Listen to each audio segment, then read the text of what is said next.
Buenos días a todos y a todas. Les doy la bienvenida a la conferencia sobre estudios de género en las artes, las humanidades y las ciencias en América. La conferencia va a ser en español, pero necesito cambiar brevemente y decir unas palabras en inglés para nuestros amigos angloparlantes. So before we get started in Spanish, just a brief note.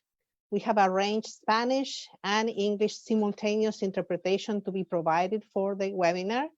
To listen in English to our Spanish-speaking presenters, you will need to select English, the English option.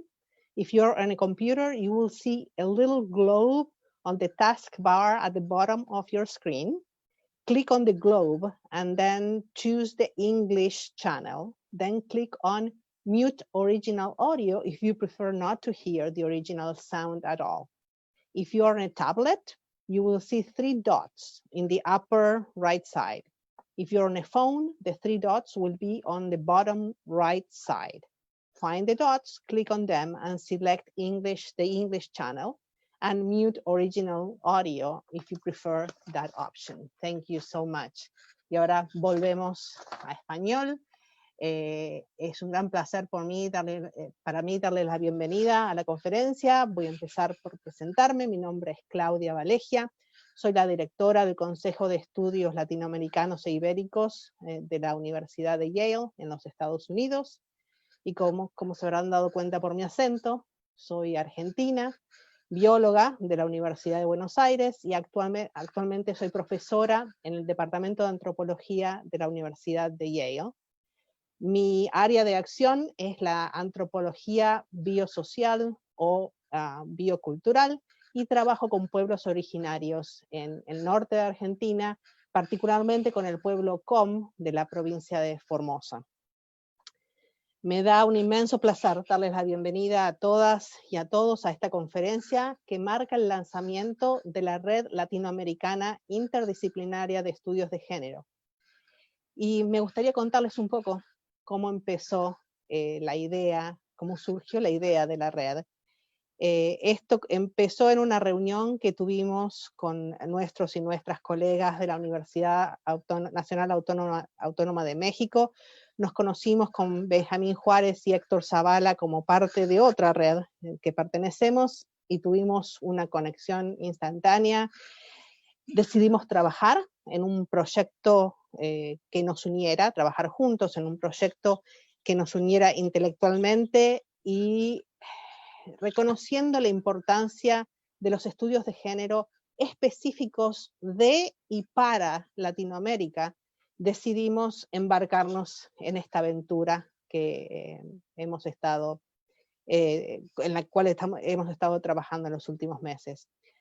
Originalmente pensamos tener solo una serie de eventos, de tertulias, de conversatorios, pero pronto nos dimos cuenta que esto tenía que ir más allá, especialmente en estos tiempos de aislamiento social, de pandemia. Nos interesaba mucho incorporar al diálogo a colegas dispersos y dispersas por el continente americano, colegas que vieran el tema del género desde diferentes ángulos. Queríamos crear un espacio independiente, un espacio gratuito al que pudieran acceder colegas de diferentes países para hacer escuchar su voz, y particularmente la voz del sur, y eso fue un poco el faro que nos guió para crear esta red. Realmente aprovecho para agradecer a nuestros colegas de la UNAM y de UNAM Boston que nos permitieron pensar en grande. No podríamos haber encontrado contrapartes mejor preparadas, mejor dispuestas y más entusiastas. Muchísimas gracias. Bueno, ahora les cuento un poquito más sobre la estructura de la red. En este momento la red tiene más de 100 integrantes de 30 instituciones diferentes, desde Canadá hasta Chile y Argentina, toda América. Estamos organizados en 5 grupos de trabajo que tienen sus coordinadores y a los cuales van a conocer pronto. Tenemos un comité ejecutivo integrado por Amneris Chaparro, Moira Fradinger, Benjamín Juárez, Asia Neupan, Héctor Zavala y quienes habla. Me gustaría aclarar que el rol del comité ejecutivo es facilitar el trabajo de la red. Vemos la red realmente como algo comunitario, la estructura es horizontal, el comité ejecutivo no va a dictar la agenda de la red, esto lo hacemos entre todos. El rol del comité ejecutivo es facilitar las actividades, brindar el apoyo necesario para que el trabajo de la red alcance su potencial. Las únicas directrices que me gustaría hacer explícitas son los valores fundamentales que proponemos para la red. Y estos son 3: inclusividad, respeto y libertad académica. La red es inclusiva. Todos los géneros son bienvenidos, todas las cosmovisiones son bienvenidas, todas las experiencias de vida son bienvenidas. La red cultiva el respeto, y el respeto se corporiza en escuchar atentamente al otro y a la otra, y reconocer el derecho a tener diferentes opiniones y a enriquecernos juntos con esas opiniones. La red se basa en la libertad académica, que en cierta manera reúne los principios de inclusividad y respeto que acabo de mencionar, y los aplica a la capacidad de decidir nuestro objeto de estudio y nuestro objeto y sujeto de investigaciones y creaciones sin condicionamientos y sin ataduras.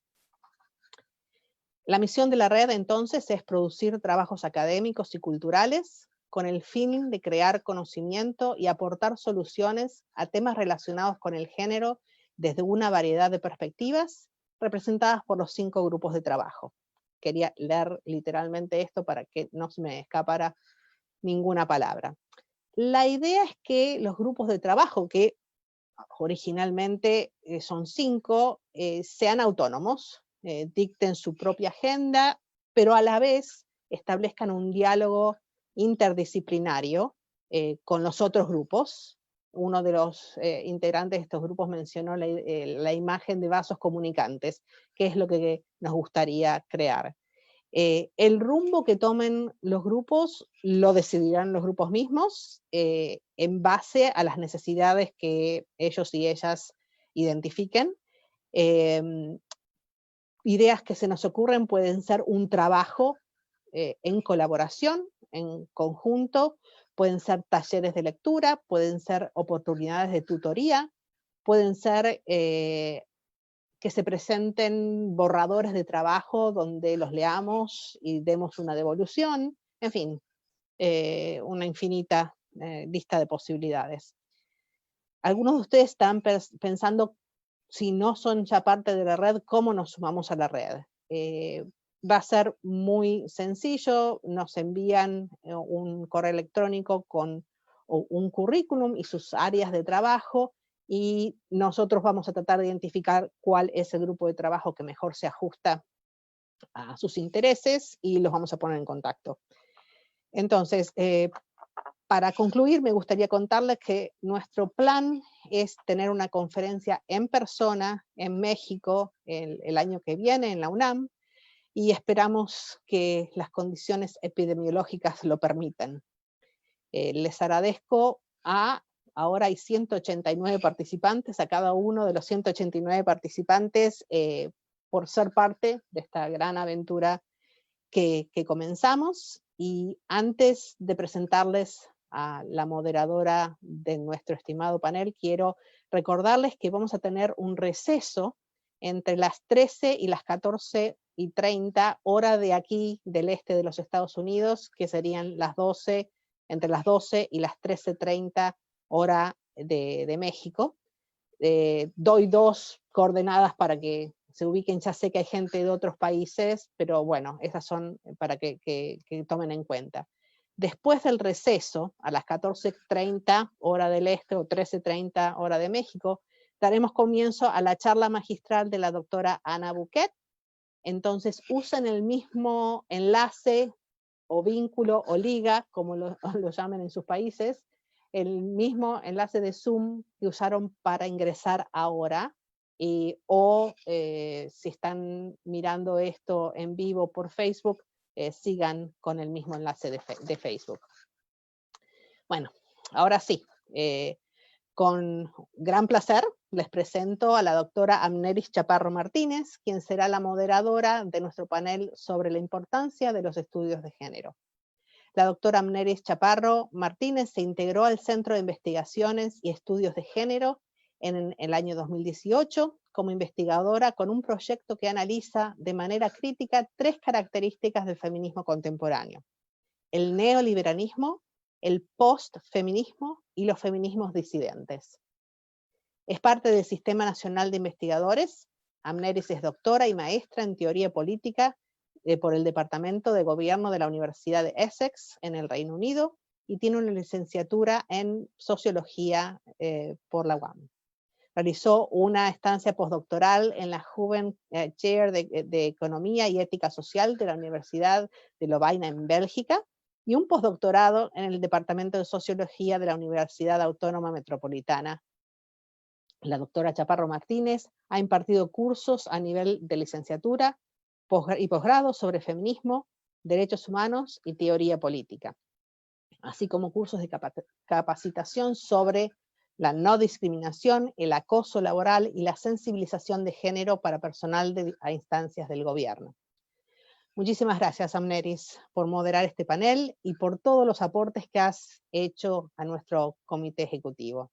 Te dejo entonces con los panelistas.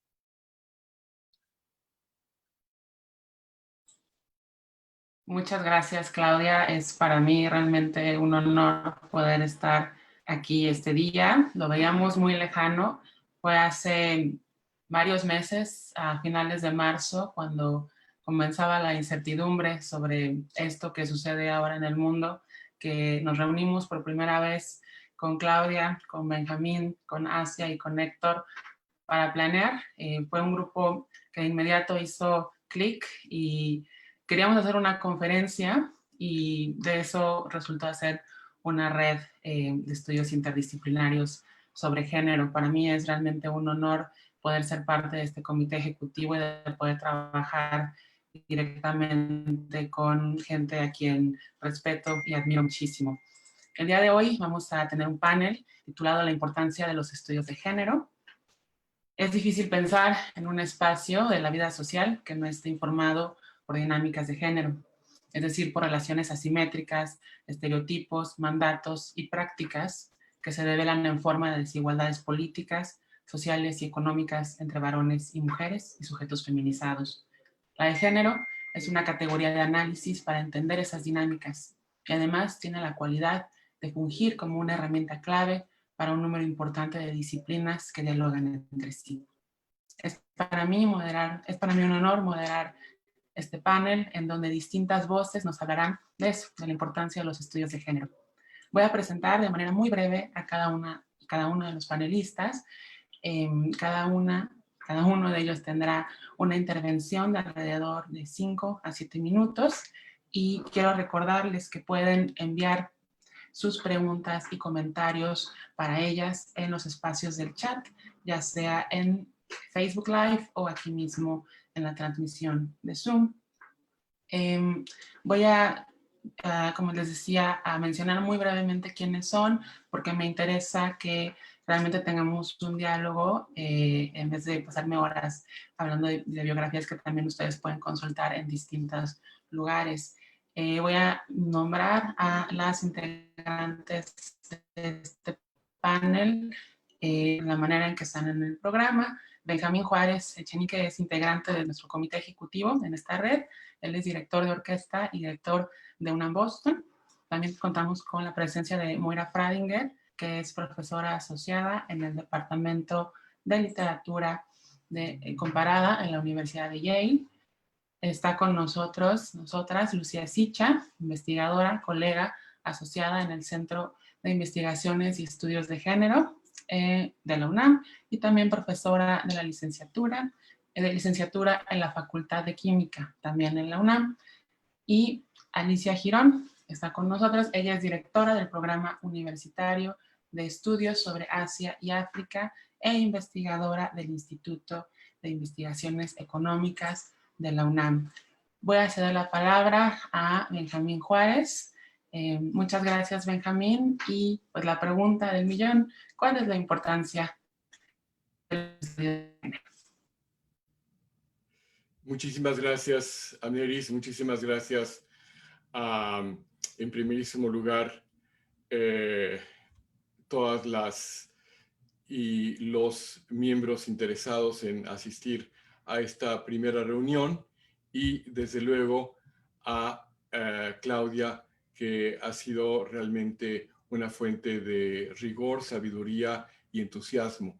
Quiero también agradecer la presencia de Sandra Lorenzano, quien a su vez está aquí como representante de la doctora Tamara Martínez Ruiz, coordinadora del programa de igualdad de género dentro de la Universidad Nacional Autónoma de México, así como agradecerle a Amneris y a la doctora Ana Buquet, directora del Centro de Estudios, Investigaciones y Estudios de Género de la UNAM, el haber asumido el liderazgo dentro de esta iniciativa. Nosotros como UNAM Boston somos simplemente un vehículo entusiasta para facilitar ese diálogo entre académicos, estudiantes, investigadores, activistas que tienen una visión común, que quieren colaborar, que tienen ese espíritu multidisciplinario al que se refería Claudia y que yo veo muy bien representado en la obra de Rosero Castellanos, porque Rosero Castellanos fue una poeta, periodista, ensayista, escritora de obras de teatro, quien conocía bien los planteamientos de feministas europeas de la República de las Letras, como Simone de Beauvoir, como Simone Weil, que también estaba consciente de los movimientos de liberación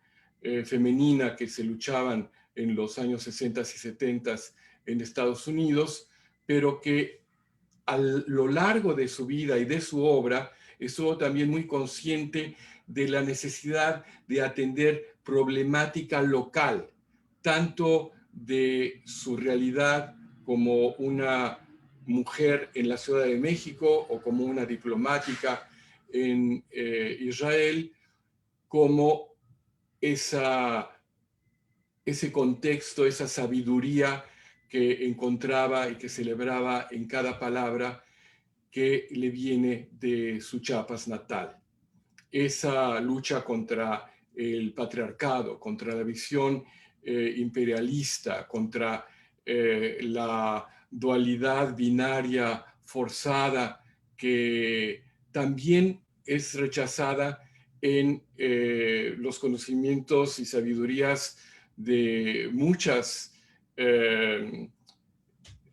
tradiciones prehispánicas, desde las muxes de Oaxaca hasta la concepción de Ometeotl, de ese mestizaje, esa impureza que va a producir un pensamiento donde los géneros, no solamente entre lo masculino y lo femenino, sino también en el rechazo a un canon impuesto y la creación y desarrollo de un nuevo canon, va a nutrirse mucho desde una perspectiva de las artes. Por supuesto, dentro del pensamiento de feminismo y género latinoamericano, hemos tenido la ventaja de nutrirnos de muchas mentes privilegiadas, como Judith Butler, pero tampoco podemos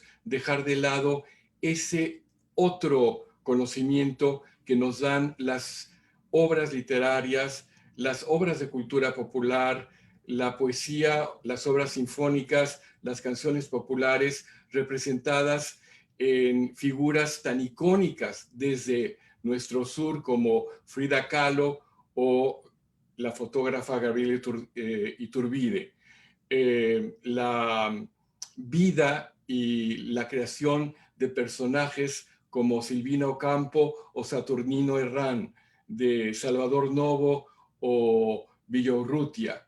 Y ahí también encontramos una nueva voz dentro de lo que es la música no solamente tradicional, sino la música de concierto, con figuras como Gabriela Ortiz, otra destacada maestra de la UNAM. Por cierto, Villaurrutia también fue profesor de la UNAM y también estudió en Yale durante un año en la Escuela de Teatro.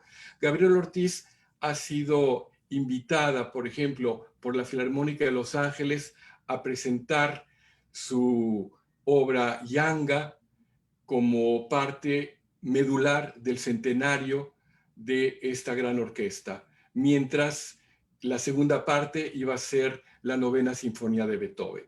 Una mujer y un hombre, una compositora mexicana y una gran figura del canon universal.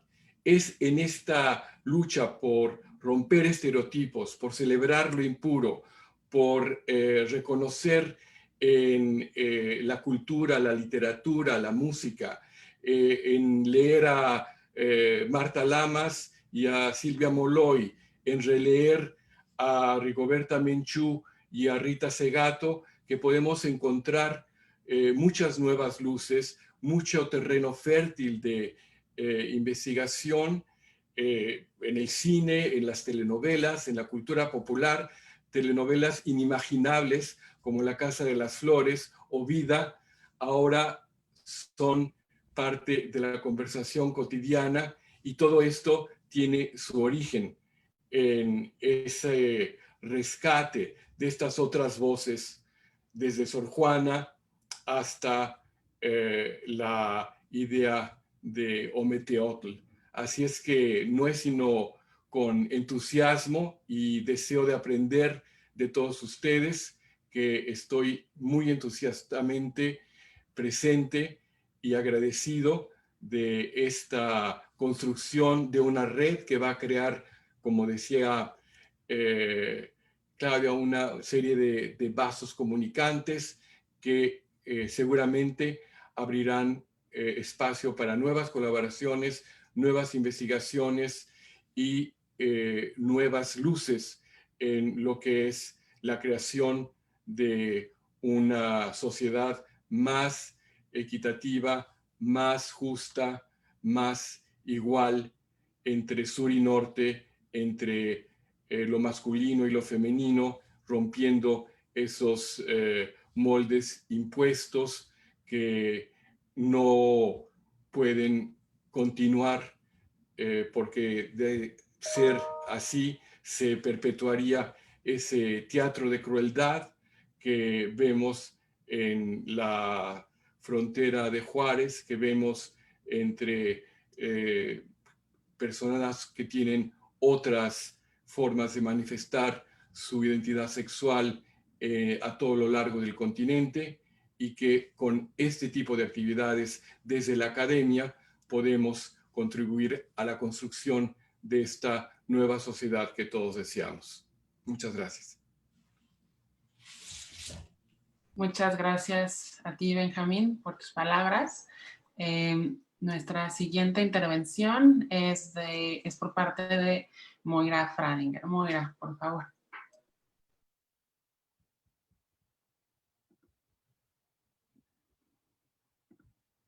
¿Estoy aquí? Sí. Sí. Es mi primer webinar en mi vida, así que espero, aquí está. Bueno, yo quería principalmente decirle buenos días a toda la gente que nos está escuchando, bienvenida a toda la gente que nos está prestando atención con respecto a poder participar a un evento de nuevas conectividades, un evento que para mí siempre es milagroso en este mundo tan increíblemente fragmentado. Bienvenidos a una nueva red que aspiramos que siga la ruta de las orcas, una expresión que me regaló Ever Osorio, a quien probablemente conocerán más tarde, ruta que va de norte a sur y viceversa, desde Alaska a la Patagonia, o la ruta de las rayas marinas que empieza en el Atlántico brasileño y termina en el Golfo de México. Migraciones a lo largo de toda la cintura cósmica de América, como hubiera cantado Mercedes Sosa. Creo que estoy dando a conocer mi compatriotismo con Claudia Valella aquí. América como nombre utópico dado al continente que habitamos, como dijera el cubano José Martín, nuestra América, como dijera la feminista brasileña Lelia González, nuestra Améfrica ladina, que incluye por supuesto a todos los pueblos de Abya-Yala, que hoy le dan ese nombre al territorio que habitamos en pos de la búsqueda de sus derechos. Y estoy aquí, quisiera profundamente agradecer a Claudia Valella, porque estoy aquí por ella, por mi querida amiga y colega y compatriota, y decirles que para mí es un honor participar de esta nueva red con colegas tan increíblemente maravillosos, tan solidarios, tan agradables, y conocer también cómo funciona cómo poder participar en esta nueva red y testimoniar el nacimiento tan prometedor, como dijo Claudia al principio, de tanta gente que se ha unificado en este momento para empezar la red, me deja con la esperanza de que las conexiones migrantes, los vasos comunicantes, como se dijo, sigan creciendo, viviendo del compartir y no del competir, y con plena conciencia de que las contradicciones y los desafíos que presenta el mundo virtual a la que la situación actual nos obliga, nos pone un esfuerzo en las manos, que es el de buscar maneras de llegar a toda la gente que no llega a la Internet, es decir, la gente que la Internet deja fuera. Hay que inventar nuevos mundos, eso lo sabemos, y eso implica imaginar no solo los lazos sociales, sino también volver a imaginar las redes sociales. ¿Por qué una red para pensar el género? Me dedico a dos preguntas que surgieron como guía de este panel. ¿Por qué una red para pensar el género? ¿Y por qué una red para pensar el género de América? ¿Por qué para pensar el género? Solo puede ser para pensarlo críticamente, dado que el género es uno de los ejes fundamentales que nos enlazan en tanto seres hablantes y que los modos actuales de los lazos de género están en explosión y efervescencia, metamorfosis a veces fascinantes y a veces espeluznantes, y en muchos casos agravadas o puestas en visibilidad por la crisis de la pandemia. Lo mismo vale para el lazo o el no lazo, depende desde dónde se lo mire, de la sexualidad. Y pensar género y sexualidad críticamente solo porque el pensamiento crítico es una práctica política. No se trata solo de estudiar el mundo, sino también de cambiarlo, como ya sabemos. Investigaciones de género y o sexualidad, entonces, encarnadas en una práctica política en búsqueda de un mundo que nos horrorice menos. Un mundo en que la variable de género no nos deja pensar como universal y nos obliga a pensar como plural. El género es uno de nuestros lenguajes para hablar de las diferencias y las disidencias, de los poderes y los contrapoderes, de las violencias y las antiviolencias. Es un lenguaje que hablamos por fuerza, todos, todas y todes. El género es un régimen de diferencias que también es un saber hacer con las diferencias, un saber sobre las diferencias, que no se reducen a ningún número, que no son cuantificables, sino que tenemos que pensar como un poder creativo de mundos alternativos. Un saber hacer sobre, al decir de Hannah Arendt, la vacilante equivocidad del mundo, sobre los hechos del plural.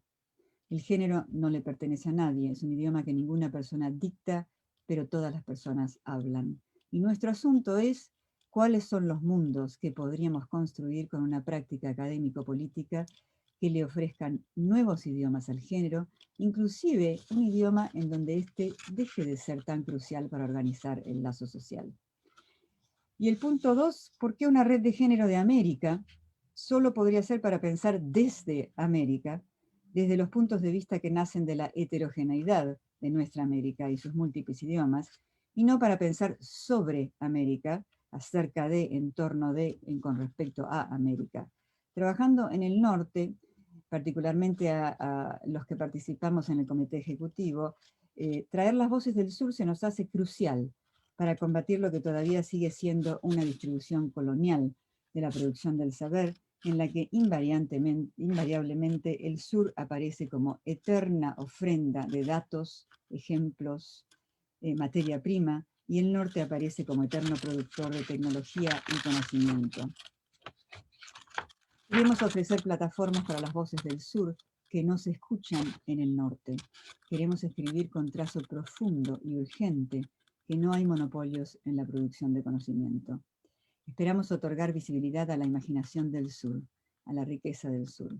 Y por último, quiero llamar la atención sobre el hecho de que aquí en New Haven, desde donde estamos hablando, el lanzamiento de la red sucede el 20 de noviembre, el último día de la Trans Awareness Week, la semana de concientización trans, que también contó con un taller en castellano, liderado por una mujer trans boliviana, Tamara Núñez del Prado, y que el evento sucede también a 4 días del 25 de noviembre, Día Internacional contra la Violencia de Género.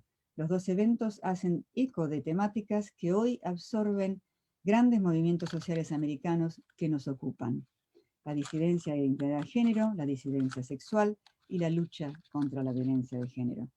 Visibilicemos entonces un espíritu americano en los dos eventos. El 25 de noviembre conmemora a las hermanas Mirabal, asesinadas por Trujillo en la República Dominicana en 1960.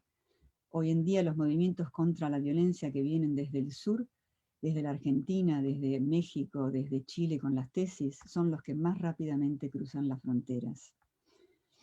Y, tal como mencionó Núñez del Prado en New Haven, en cuestión de despatologización de la disidencia de género, son países latinoamericanos, Uruguay, Argentina, Bolivia, los que han liderado la lucha planetaria en la última década. Nos hace falta mucha red para visibilizar el volcán creativo que viene avanzando desde el sur. Gracias. Muchísimas gracias, Moira, por preparar unas palabras tan sentidas, tan importantes sobre qué es el conocimiento que se hace desde el sur. A continuación, quiero presentarles para platicarnos sobre la importancia de los estudios de género desde su perspectiva a Lucía Sicha del CIEG. Muchas gracias. Traté de poner el fondo. Pero acaba tu video, Lucía, por favor. Ahí estás, ya. ¿Sí? Sí, ahí está. ¿Se me escucha? Sí. Perdón, traté de poner el fondo a tono con el mapa, que Amneris me hizo un tutorial personal, pero fracasé. Bueno, muchas gracias ante todo por la invitación. Estoy muy entusiasmada por el lanzamiento de esta red y por ser parte de ella. Agradezco también a mis compañeros y compañeros del panel. Es difícil hablar después de tantas palabras bellas y bastante descriptivas de lo que significa o la importancia que implican los estudios de género. Quizás podría aportar desde mi perspectiva qué significan los estudios de género en un sentido que no solamente tiene que ver con las relaciones sociales, tanto grupos y dinámicas de grupo, sino también con nuestra propia forma de ver el mundo. Entonces, voy a ser breve, pero sí me gustaría precisar que los estudios de género nos han mostrado que nunca fuimos neutrales, que nunca fuimos objetivas y que nunca fuimos naturales. Posibilitan los estudios de género desarrollar una perspectiva de género justamente que cuestiona esta presunta objetividad, neutralidad y naturalidad con la que vemos el mundo y de alguna manera sacude este punto de vista, esta forma de entender la realidad y nos atraviesa de tal manera que llegamos a hasta incluso cuestionar nuestra propia identidad. Y tiene mucho que ver con lo que decía antes mi compañera Moira, y es desde qué punto de vista estamos viendo este mundo. Bueno, es de una cultura, desde una cultura profundamente androcéntrica, y una cultura que desde esta situacionalidad androcéntrica implica la jerarquización de los cuerpos, la subordinación de todo aquello que identificamos como lo feminizado. Entonces, la perspectiva de género no es una opción, es una necesidad. Es una necesidad justamente para poder criticar esta situacionalidad y proponer, a su vez, otras formas de ver el mundo, que rompan con esta jerarquización, con estas relaciones de desigualdad. Y esta ruptura también va a tener que ver con un compromiso político y situado, justamente, situado, y acá vemos la relevancia justamente de una red interdisciplinaria de América Latina, porque el género no es universal, el género también está situado, el género en Canadá no es lo mismo que el género en México, que el género en Argentina. Toda esta ruptura, este entramado subjetivo con el que vemos el mundo y que nos hace pretender universalidad, empieza a desintegrarse con una perspectiva de género que nos obliga a la producción local, a la comunidad y a entender a través de redes y de relaciones cuál es la forma en la que yo veo el mundo y desde qué forma yo estoy legitimando relaciones de jerarquía que incluso a veces una quiere romper. Entonces, la perspectiva de género creo que tenemos que interpretarla como una herramienta que nos hace ver que justamente su necesidad, la necesidad de su existencia, implica ver que nunca nosotras y nosotros podemos producir conocimiento, podemos tener una práctica social sin que esté atravesada por relaciones sexogenéricas, relaciones y relativas a la sexualidad también, a los procesos de racialización, etc. Entonces, cuando pensamos que no tenemos perspectiva de género, estamos situadas en esta forma natural, supuestamente natural de ver el mundo, en esta forma supuestamente objetiva de ver el mundo, y neutral, que es la que reproduce nuestra propia subordinación. Y digo nuestra propia subordinación porque está en función de los intereses de una cultura androcéntrica representada por un tipo de sujeto con unas ciertas características, es un varón blanco, cis, heterosexual, adulto, occidental. Entonces, la perspectiva de género, cuando decimos es necesario desarrollar estudios o producir conocimiento con perspectiva de género, no queremos decir que cuando lo hacemos sin perspectiva de género no la tenemos. Lo que situamos cuando decimos con perspectiva de género es una perspectiva que se corra de la perspectiva hegemónica, de esta perspectiva androcéntrica, que nos corra a nosotras de nuestro marco de referencia y nos haga criticar nuestras propias prácticas. Entonces, creo que la importancia de los estudios de género es poder empezar a entender que en nuestra propia subjetividad, en nuestra propia forma de entender el mundo, es donde más arraigada tenemos una cultura androcéntrica. Y formar una red es fundamental para una comunicación que a través de la interacción nos haga ver qué sesgos estamos reproduciendo y qué sesgos son los que justamente estamos intentando no reproducir.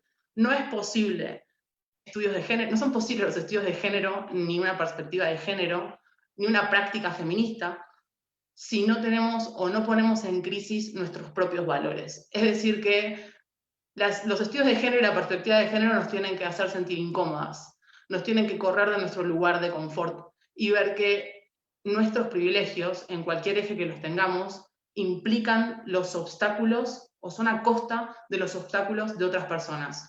Y así también visibilizar que los propios obstáculos que nosotras tenemos también tienen que ver con los privilegios de otras personas. Poner en crisis este juego, estas relaciones de poder centradas en privilegios y obstáculos, es uno de los fundamentos para mí de la perspectiva de género, y eso implica y es transversal a todas las disciplinas científicas y también fuera de la academia, o en realidad como parte de la academia también, en nuestra práctica, en nuestra propia vida. Los estudios de género no son el libro que quiera buscar, sino es justamente nuestra práctica cotidiana. Entonces, una perspectiva de género que para mí sea fructífera o fundamental, o de alguna manera el espíritu de la perspectiva de género, es poder en nuestro cotidiano empezar a revisar todo aquello que de alguna manera damos por sentado. Valores que nos van a hacer sentir incómodas, porque socializamos y crecemos en este sistema de valores, pero que al mismo tiempo esa incomodidad es parte de una nueva forma de ver el mundo, de un reacomodo, una reorganización social que nos permita romper con una lectura jerárquica de los cuerpos. Creo que ya terminé, no veo a nadie, solo fotos, pero porque me quedo en el tiempo. Te queda un minuto, no sé si quieras aprovecharlo o... ¿Cuánto me queda? No, lo que sí me gustaría poner en crisis es esta noción de objetividad, pero no solamente que la llevamos al campo de las disciplinas exactas y naturales, porque es muy fácil. La objetividad tiene que ver justamente con lo que decía antes, con una práctica que es cómo yo interpreto mis intereses y mis deseos. ¿De dónde surgen esos intereses y esos deseos? ¿En qué cultura? Son contextuales. Si no son innatos, si yo los aprendo y son sociales, entonces hay una forma de socializar que sigue estabilizando las relaciones de las cuales, por lo menos las prácticas feministas a las que digo, relaciones que queremos romper porque entendemos que, de vuelta, son las que legitiman obstáculos para personas generizadas, con identidad de género y sexualidad feminizadas. Perfecto, muchas gracias, Lucía, justo en tiempo. Ahora tenemos, como se dice en inglés, last but not least, a la doctora Alicia Girón del PUEA. Alicia, bienvenida y muchas gracias. Sí, necesito que me pongan, ok, ustedes manejan el Start Video, porque dice que no lo puedo compartir. Creo que no me ven todavía. Ya se está compartiendo. Ah, bueno, muy bien. Bueno, es un gusto, realmente me siento muy halagada y muy comprometida con esta red y agradezco muchísimo la invitación del comité ejecutivo, a Claudia, a Benjamín, a Héctor, a Meneris, a Asia, que ha sido quien nos ha estado contactando todos los días. Y bueno, después de haber oído las palabras de Moira, pues todo lo que ha dicho en relación pues al pensamiento latinoamericano, me siento como latinoamericana, que la sangre corre sobre mis venas, porque realmente es muy emocionante estar aquí con ustedes. Bien, yo voy quisiera en la siguiente lámina, lo que yo estoy haciendo, yo voy a hablar como economista y como economista feminista, y una de las cosas por las que voy a empezar es por los mitos de la economía. Cuando nosotros iniciamos los estudios de introducción a la economía, durante los primeros días que entra uno a una escuela de economía o a un curso de economía, nos enseñan que los recursos son escasos. Y la otra metáfora un poco, bueno, expresada en los...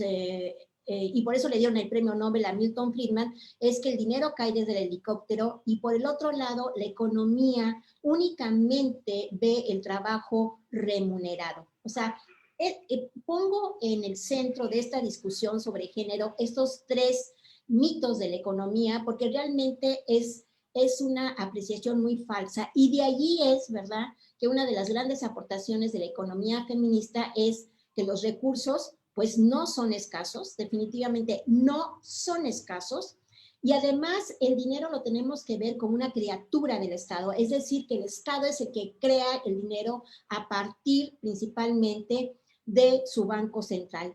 Y algo que es la aportación es el trabajo no remunerado, o sea, la economía, por lo mismo de que es una ciencia que solamente se basa en lo monetario, pues no ve el trabajo no remunerado. En la siguiente lámina, lo que vemos es que la economía feminista se centra principalmente en la economía de la vida, y esto es muy importante, sobre todo en esta pandemia que estamos viviendo y que muchos de nuestros países, e incluso los propios países aparentemente desarrollados, han estado jugando entre la economía de la vida, ¿verdad?, y el seguir el proceso económico de la producción. Entonces, no importa, dentro de estos mitos de la economía, el mito de la ciencia económica es que no importa la economía de la vida. Y entonces, de allí la importancia de la aportación de la economía feminista es precisamente la economía del cuidado y, por lo tanto, lo que viene a ser producción social. En la siguiente lámina, la reproducción social, o sea, ¿cómo la entendemos? Bueno, es muy fácil verlo porque es algo del día a día. Por ejemplo, se ve, o sea, desde el ámbito de la economía feminista, el concepto de reproducción social definen 3 aspectos. Uno es la reproducción biológica, lo cual es los niños realmente nacen en el seno de la mujer, pero al mismo tiempo ese producto, estoy hablando en términos totalmente de economista, ese producto es la reproducción de la fuerza de trabajo. Y así es como tenemos que verlo. Y por lo tanto, esa reproducción de la fuerza de trabajo es una obligación del Estado, es una obligación del Estado nacional. ¿Y qué es lo que pasa? Y por ahí en esta definición hay algo que nos queda un poquito suelto, que es lo que tenemos que profundizar. Que la reproducción social sostiene un sistema social donde continuamente va reproduciendo relaciones políticas, jurídicas e ideológicas que crean las condiciones en las que las relaciones económicas de producción pueden operar. En la siguiente lámina, lo que vemos, por tanto, es que en la reproducción social hay algo más que se cruza y que el género es el que cruza, o sea, clase social, etnia, raza y principalmente el espacio económico donde la fuerza de trabajo se inserta al mercado laboral. Esto es muy importante porque las condiciones de reproducción social han llevado a las mujeres y estamos insertas en un mercado laboral con ciertas especificidades donde de alguna manera se denotan las inequidades en las cuales es muy importante tener la perspectiva de género. En la siguiente lámina quiero poner esto muy enfáticamente porque realmente es el Estado es el que define las políticas públicas para poder lograr una mejor equidad y disminuir las inequidades de género que hay en todas las sociedades. Y no solamente desde Alaska hasta la Patagonia, sino también las inequidades que hay, ¿verdad? En Asia, en África, en la propia Europa. Y por eso es que es muy importante decir que el dinero, que es el que emite el Banco Central, es una criatura del Estado, porque es el que define principalmente el gasto público a través de políticas públicas y por lo tanto hay una relación entre lo que, si hablamos de nuestro país, hay una relación estrecha entre lo que viene a ser lo que pasa fuera de nuestro país, fuera de un espacio económico, político y social, que son las relaciones de la macroeconomía y que por supuesto impactan directamente en lo que vienen a ser la unidad familiar. En la siguiente lámina lo que vamos a ver es cómo todas las políticas de austeridad y las crisis han puesto en juego lo que viene a ser la reproducción.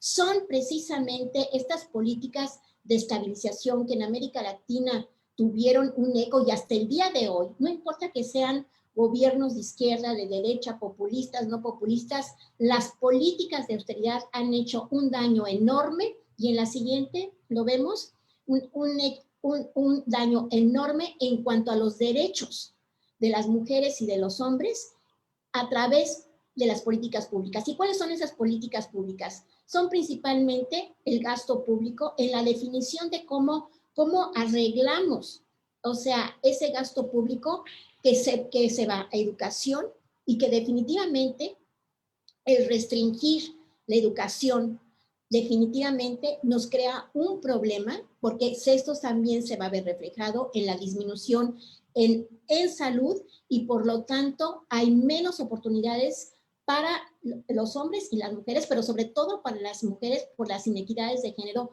que existen. Y esto se va a ver reflejado en la participación política también de las mujeres. En la siguiente lámina, vuelvo a insistir, desde el punto de vista de la economía, las decisiones que pasan en este momento, y justo, ¿no?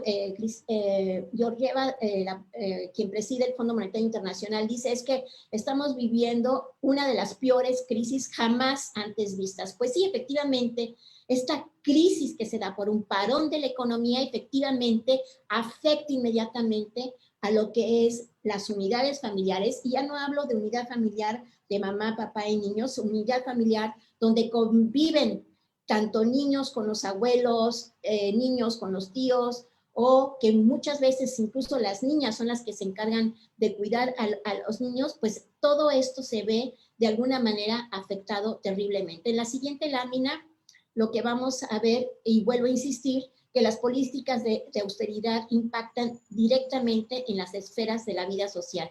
En la siguiente lámina, esto es muy importante y esto quiero mencionarlo porque efectivamente esto es parte de lo que se trabajó en el alto panel para el empoderamiento económico de las mujeres y son una de las cosas que se deben de cambiar automáticamente, pero esto se cambia definitivamente a partir de la inversión que hace el Estado a partir de las políticas públicas. Y esto es que debemos de combatir las normas adversas y promover modelos positivos, asegurar la protección jurídica y reformar las leyes, reconocer, reducir y redistribuir el trabajo doméstico, que esto es importantísimo. Por ejemplo, aquí una de las grandes aportaciones de la economía feminista es el tiempo, el uso del tiempo al interior de la unidad familiar y cómo se determina que las mujeres dedican más tiempo al cuidado, a la economía de la vida que los hombres, pero además también esto, porque cuando hay políticas de austeridad, nosotros nos preguntamos, bueno, ¿y por qué no hay guarderías? ¿Por qué no hay mayor oferta para que los niños vayan desde pequeños a un cuidado? ¿O por qué no hay un cuidado para los adultos mayores o para quienes están enfermos? Y esto definitivamente, si no lo hay en nuestros países, es porque gran parte de las políticas públicas se encabezan a otros intereses que no son los de la economía de la vida. Entonces, sí tenemos que cambiar la cultura y las prácticas también empresariales. Aquí es muy importante ver la inequidad de las mujeres en puestos directivos y por el otro lado, pues garantizar sobre todo el empleo. Una de las funciones principales de todo Estado es la creación de empleo y por supuesto que la creación de empleo no solamente es el sector público, sino que la inversión pública dispara principalmente la inversión privada. Y esto nos va a dar a las mujeres, en la medida en que tengamos mayores oportunidades, pues una mayor voz y una mayor presencia colectiva. Entonces, en la siguiente lámina, y ya para poder terminar, quiero enfatizar definitivamente que hay una lucha entre lo que es la economía de la vida y la economía que nos exige que salgamos todos los que somos trabajadores indispensables, ¿verdad?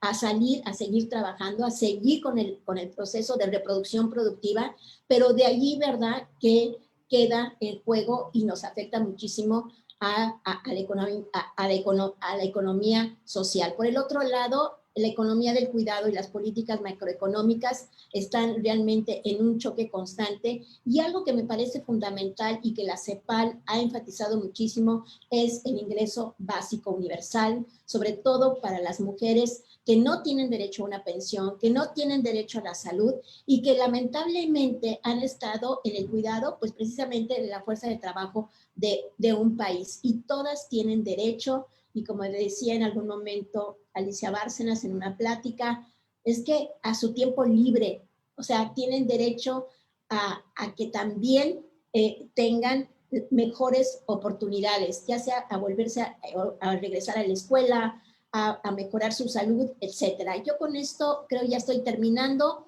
No sé si hay una siguiente lámina. Sí, bueno, aquí están las políticas públicas y los derechos económicos, que también son muy importantes. En la siguiente lámina, esto, por supuesto, que si bien el punto 5, que es equidad de género y que está dentro de los 17 objetivos del desarrollo sostenible, pues el 5 va para educación, para salud, para infraestructura, para el acceso al agua, para el acceso a energía no renovable y que de alguna manera tiene que ver con todos los siguientes y que desde mi opinión es un objetivo de desarrollo sostenible muy importante y que debe de estar relacionado sobre todo para las políticas públicas. En la siguiente lámina, bueno, yo concluiría de que no hay, ¿verdad?, que es muy importante para que las mujeres podamos insertarnos en una mejor sociedad, pues la economía púrpura, la economía verde y el empleo. Y que esto definitivamente requiere de cambios de políticas macroeconómicas, dejar afuera la palabra de austeridad y propiciar el crecimiento y el empleo para que el género, ¿verdad? Todas las inequidades que vemos, sobre todo en todos los informes últimos desde que aparece la Agenda de Desarrollo 2030, en todos los informes del Fondo Monetario Internacional, de McKinsey, del Banco Interamericano del Desarrollo, del Foro Económico Davos, pues vemos cómo están reflejadas las inequidades. Y me parece que no sé si hay otra más. Y bueno, pues nadie se queda atrás, es el lema, ¿verdad?, de los Objetivos del Desarrollo Sostenible. Yo con esto terminaría y dejaríamos de pasar el PowerPoint. Y pues sí me gustaría mencionar, ¿verdad? Creo que no me deja compartir la pantalla. No sé por qué, pero bueno, sí. You can't start your video because the host has to stop it. Ok. Bueno, pues por mí serían todas las palabras. Muchas gracias. Gracias, Alicia. Les pido a todas las panelistas que enciendan su video. Vamos a pasar a la sesión de preguntas y respuestas. Tenemos, por un lado, algunos comentarios en las redes sociales que voy a leer para que también ustedes los conozcan. Marta Lidia Hu nos saluda desde Guatemala. Mundo Mujer nos habla de las diferentes expresiones feministas en las artes y en los demás ámbitos de la vida diaria, son indispensables para avanzar en el camino hacia la igualdad real. Fabiola Teresa dice que está muy de acuerdo con las palabras expresadas por Moira, felicitaciones para ella. Claudia Bacci también dice que es un gusto escuchar a Moira y que felicidades a todas y todos por esta iniciativa. Teresita Rojas Juárez dice que enriquecedor escuchar la aportación de Moira. La perspectiva de género en muchos casos ha sido secuestrada por el sistema neoliberal que nos vuelve a remitir al sistema patriarcal. Fabiola Teresa Vargas nuevamente dice que está de acuerdo con lo que expresó Lucía Sicha, es que es necesario nombrar, siempre acompañando del análisis sociocultural de sexo género. También dicen que excelente la participación de Lucía. Marilu Princesa Aguirre nos saluda, es que muchas gracias a Aisha y al equipo de Yale University y al CIEG y a la UNAM.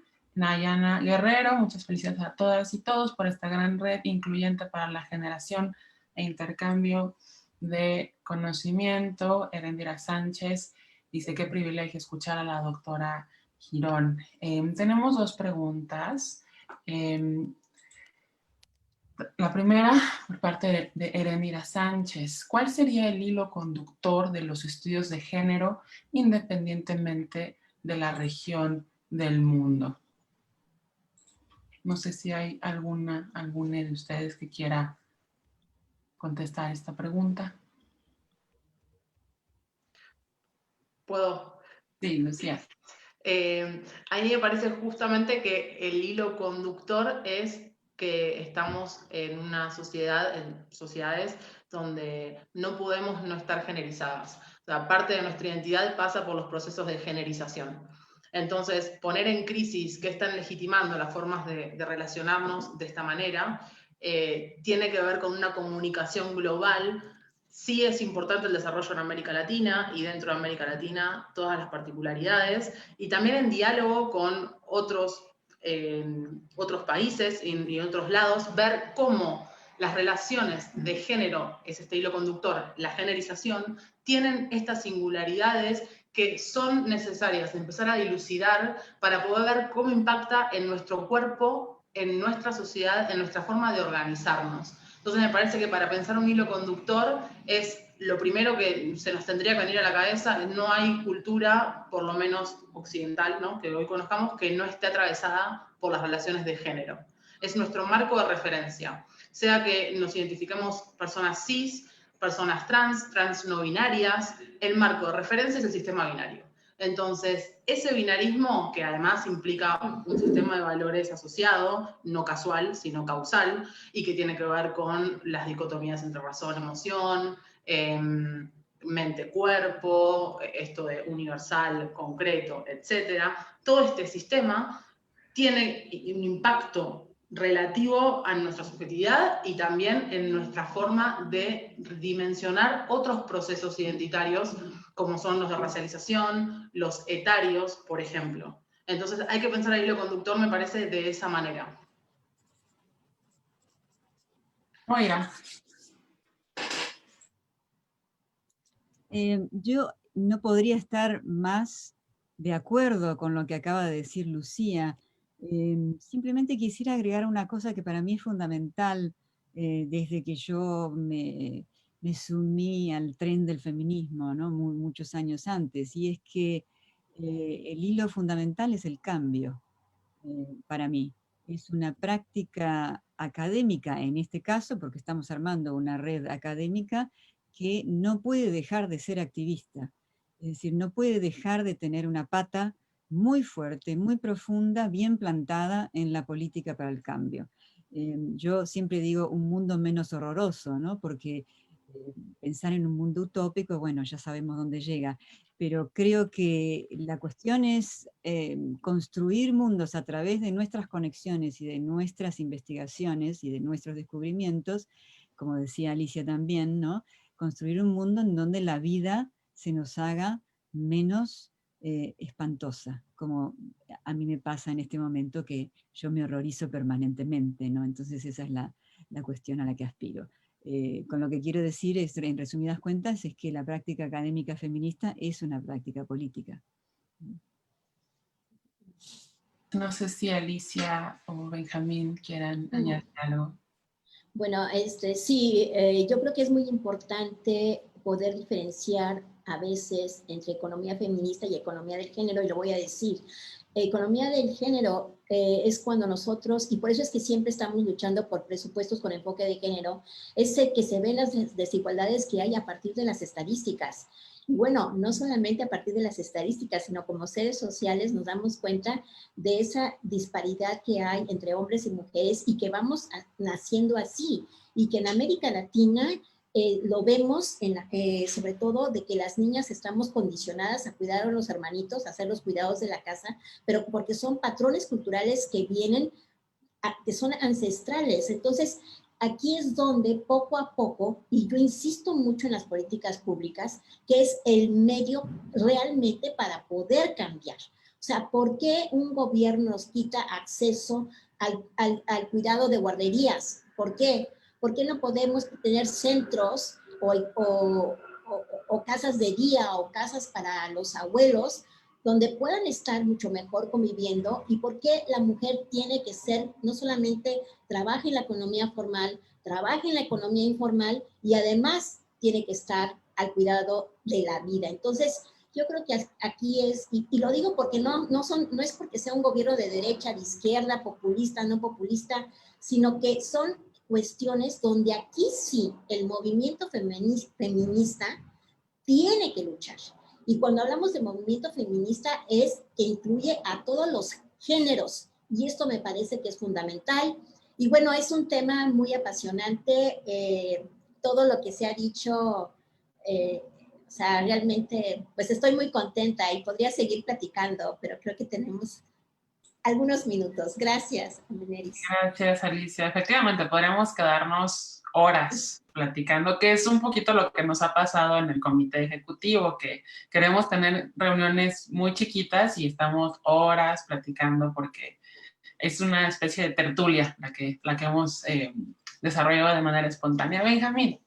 Yo simplemente quisiera, bueno, felicitar la increíble sabiduría de Moira, de Lucía, de Alicia, y subrayar que no estamos hablando de temas biológicos, sino de temas culturales. Y en el caso de Alicia, simplemente quisiera que nos hiciera un breve comentario sobre dos personajes icónicos en esta discusión, que podrían ser Margaret Thatcher y Deirdre McCloskey.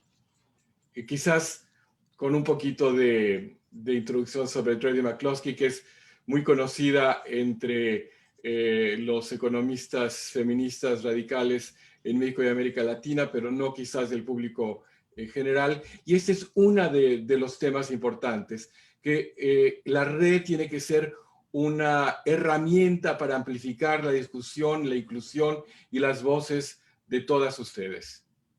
Sí, bueno, así muy sencillo, yo creo que McCloskey es una de las personas que ha roto todos los paradigmas. Economista, lesbiana, bueno, trans y además marxista. Entonces, ha roto todo y ha sido una figura pues muy comentada dentro del medio de los economistas, pero ha luchado contra todos y ha roto paredes y demás. Entonces, yo creo que estas figuras nos inspiran de alguna manera, y sobre todo en la economía, Benjamín, porque por eso inicié con los mitos de la economía. La ciencia económica está muy mal y desgraciadamente quienes son los economistas grandiosos que dirigen nuestros países, y no hablo de América Latina, sino en general, ¿verdad? Hacen un daño enorme a las inequidades que hay entre los diferentes géneros. Y por supuesto, Margaret Thatcher, una persona sumamente inteligente, pero que llevó los programas de la austeridad al fondo. Y ese es lo que a mí, esa palabra, bueno, no la soporto. Y voy a decir algo que siempre confieso, Benjamín. Y lo digo sinceramente, no me importa, pero lo voy a decir. Yo estuve en una escuela católica de madres benedictinas. Y cuando venía la cuaresma, había que hacer la austeridad. ¿Y en qué consistía la austeridad? En dejar de comer, estar en la casa, no podías jugar, infinidad de cosas. Y esa austeridad que yo recibí de niña es lo que ahora veo en nuestros gobiernos. Entonces, cero austeridad es que no hay que gastar, ¿no? Es austeridad franciscana, no gastes.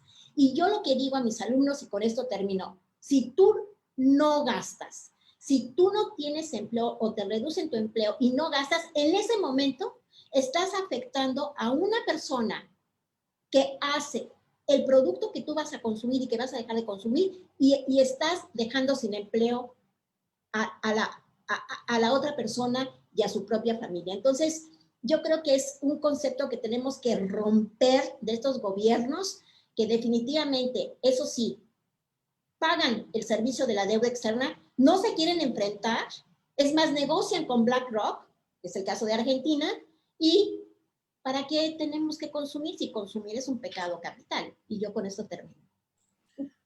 Muchas gracias. Tenemos ya nada más 8 minutitos y hay algunas preguntas, entonces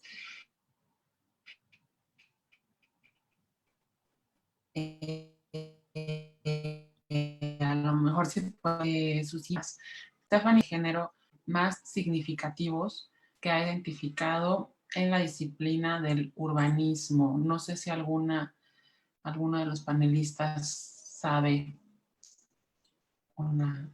Bueno, la perspectiva de género en urbanismo, y ahí hay bastantes estudios dentro de la Escuela de Arquitectura y Diseño de Harvard, así como en universidades de Andalucía y de Colombia, es simplemente espacios que sean seguros para mujeres y para personas que asumen otras identidades sexuales y que además rompan con ese patriarcado que favorece también la creación de oportunidades de capital para los hombres a costa de los demás. Y esto va desde los grandes centros comerciales hasta el comercio informal en las calles, y obviamente es un tema donde el urbanismo feminista también tiene que romper muchos paradigmas de para qué la ciudad, para quién la ciudad, cómo la ciudad. Moira. Yo quiero agregar un comentario porque hace 2 semanas leí un informe que no tiene necesariamente que ver con América Latina, pero supongo que en América Latina también sucede, sobre campos de refugiados, particularmente en Europa y en el Medio Oriente. Y lo que vos decís, Benjamín, justamente es lo que las feministas que escribieron este informe sobre campos de refugiados apuntaban sobre, por ejemplo, organización del espacio en torno a la accesibilidad a las facilidades de los baños, para que las mujeres particularmente, y los cuerpos feminizados, como bien decía Lucía, transcurran o circulen por espacios más seguros. Y supongo que en el campo latinoamericano debe haber mucha gente, que yo particularmente no conozco, pero debe haber mucha gente que está trabajando precisamente sobre cómo organizar el espacio, de tal manera de que los cuerpos feminizados y los cuerpos más vulnerables circulen con mayor libertad, ¿no? Alicia. Sí, solamente un dato. Acabamos de presentar un trabajo sobre violencia en el seminario de la Federación Mexicana Universitarias, y uno de los datos que me llamó mucho la atención de la encuesta que se hizo por parte de mujeres es que el 85% de las mujeres se sienten inseguras en el transporte público y por supuesto en la ciudad. Esto me parece importantísimo, pero es lo que estoy diciendo, la violencia tiene que ver precisamente por esa falta de gasto público en infraestructura. O sea, cuando se empiezan a ver cómo estas partes que afloran de nuestra cultura o que afloran como problemas cotidianos, tenemos que cruzarlas con lo que es la economía. Gracias. Gracias. Bueno, aquí vemos eso justo, y hay una de las preguntas que tiene que ver con cuál debe ser, digamos, la incidencia entre el papel del Estado y el papel de la sociedad civil para lograr estas transformaciones que son, digamos, el motor ético de los estudios de género, ¿no? Ahí creo que esa también es una pregunta que nos lleva a pensar incluso en cuestiones de corte más normativo sobre cuál debería ser el papel de los estados, qué tanto poder deben tener, y sobre todo pensando en la entrada de las feministas a los gobiernos y a los estados, ¿no? También creo que ahí hay muchas ramificaciones en la discusión que podemos tener al respecto. Una pregunta que viene de Liliana Cruz, y es sobre la intervención de Alicia. ¿A qué se refiere la economía púrpura y la economía verde? Que pues tiene que ver con estos colores simbólicos del feminismo. Alicia, por favor. Sí, la economía púrpura es principalmente el cuidado de la vida, pero principalmente es care economy. O sea, es la importancia está relacionado con el uso del tiempo, las actividades que hacen las mujeres en las unidades familiares, y precisamente va a care economy, al cuidado de la vida. Y economía verde es la economía que va definitivamente a los renovables, a los instrumentos. Entonces ahí es donde se cruza, y hay muchos estudios. Hay un estudio en particular que se ha hecho para Turquía, y otro me parece que es para Manhattan, donde se hacen, o sea, invertir en ese tipo, por ejemplo, es muy poco los datos que han hecho las economistas feministas. Invertir tanto en economía púrpura como en economía verde te crea empleo y te ayuda a un mayor beneficio social. Voy a tratar de buscar para podérselos enviar a ustedes. Muchas gracias, Alicia.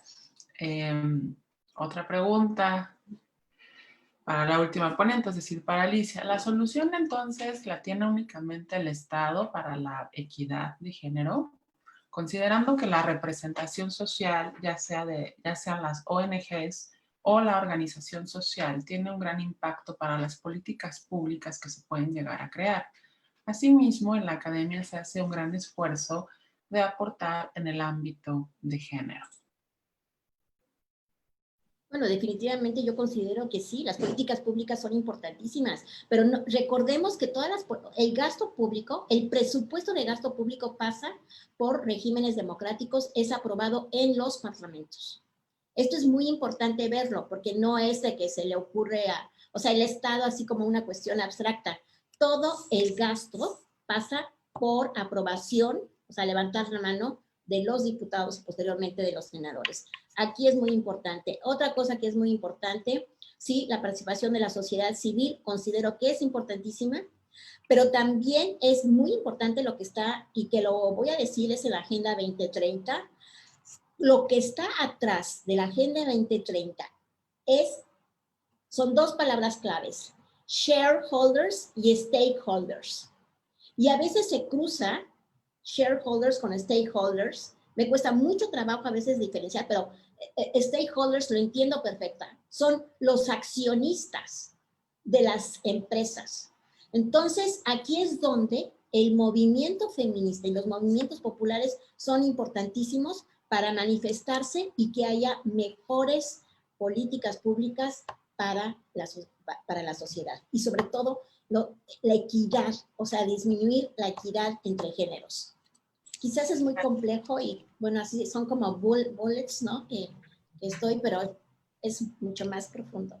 Gracias. Muchas gracias. Ya habrá mucho tiempo para seguir desarrollando estos temas en los grupos de trabajo. Hay una pregunta aquí que me parece importante porque tiene que ver un poco con lo que mencionaba Claudia al principio en la inauguración. Dice aquí, bueno, la pregunta está dirigida a Lucía Sicha. Saben que ya se me parece. A ver, no, aquí está. Es de Sebastián Zamudio. ¿Cómo incluir más y más el discurso de perspectiva de género e iniciar incomodidades en nichos androcentristas y sexistas como el derecho como alumna o alumno? En los que, en experiencia propia, hay un monólogo tradicional en la mayor parte de los casos por parte de profesoras, profesores, hombres cis. O sea, básicamente la pregunta es cómo hacer este discurso de incomodidades para la currícula, ¿no? Está buenísima la pregunta. Yo creo que una buena estrategia es plantear que no hay una forma de ver el mundo que no está atravesada por una perspectiva de género. Retomo lo que quise decir antes, y es que todas las personas tenemos una perspectiva de género desde que parte de nuestra identidad está generizada. Cuando hablamos de aplicar una perspectiva de género, es una perspectiva de género que estamos desarrollando desde prácticas feministas y que es cuestionar la naturalizada, esa perspectiva de género hegemónica que es la androcéntrica. Entonces, me parece que por eso una buena estrategia es rebatir esta noción de objetividad y neutralidad, porque siempre, por lo menos a mí me pasa mucho en espacios cuando voy a hablar en ámbitos de exactas y naturales, y hago epistemología feminista, tengo que básicamente entrar pidiendo perdón, porque parece que soy la fanática, que soy una negacionista de la realidad y que la ley de la gravedad es machista. O sea, ese es el imaginario que no es casual, sino que es un imaginario androcéntrico y en realidad dogmático y poco crítico, porque justamente la epistemología feminista es una crítica al dogmatismo y al fanatismo que reproduce y sigue estabilizando estas relaciones de poder, jerarquizadas en torno al género, pero no solo, como hablaban nuestras compañeras antes, también respecto a los procesos de racialización.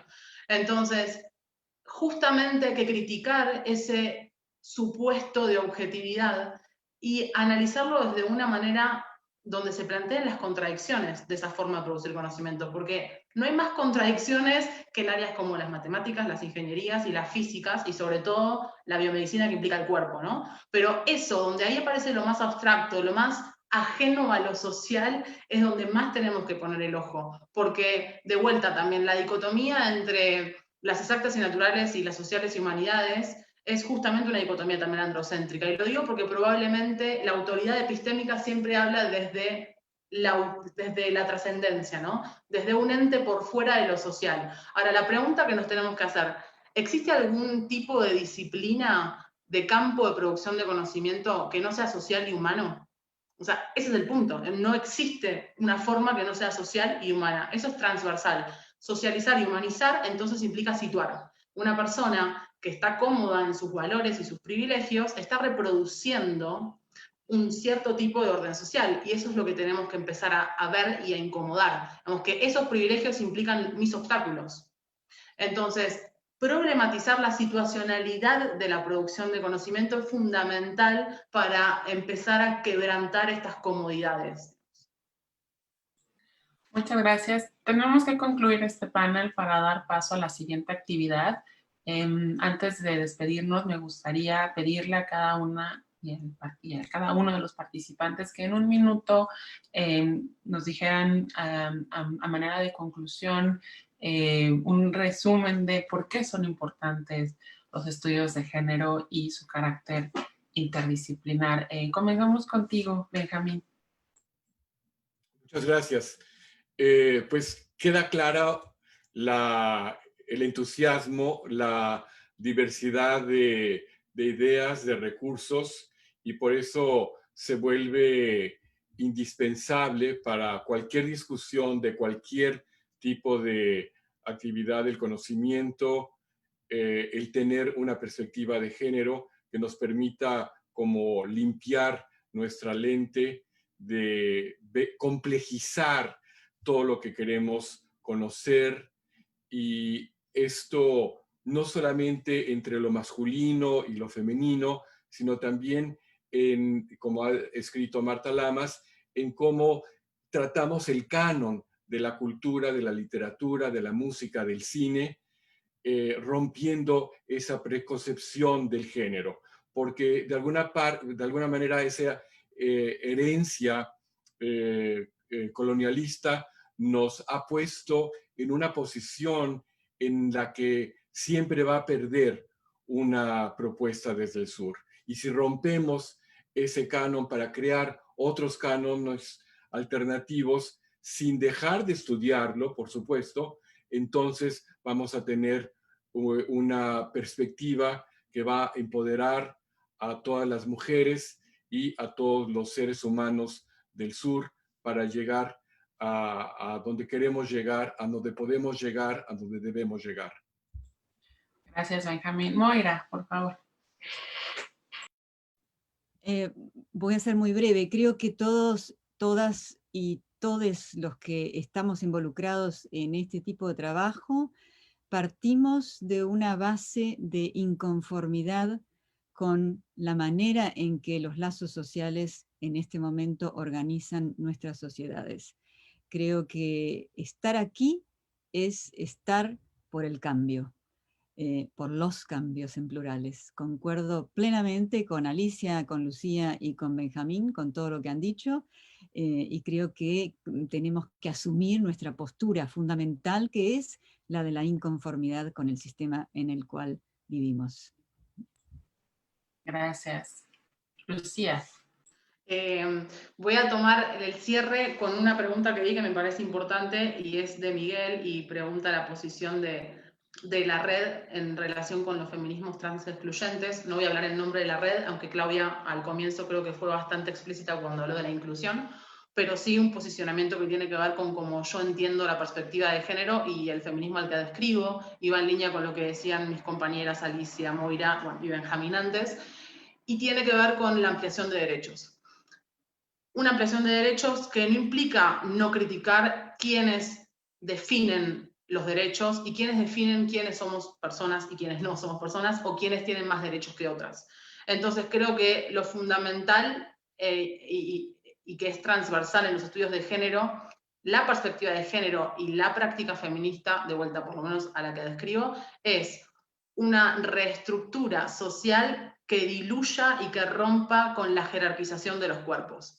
No hay jerarquización en la cual la práctica feminista a la que describo quiera o esté cómoda, ¿no? Entonces, este inconformismo tiene que ver con eso, y eso implica también no subjerarquizar los cuerpos. No hay una graduación de quienes valen más o menos, es una ruptura. Hay una ruptura que supuestamente va a implicar romper con vínculos causales entre anatomías y expresiones, identidades y roles de género. Muchas gracias, Lucía. Alicia, por favor.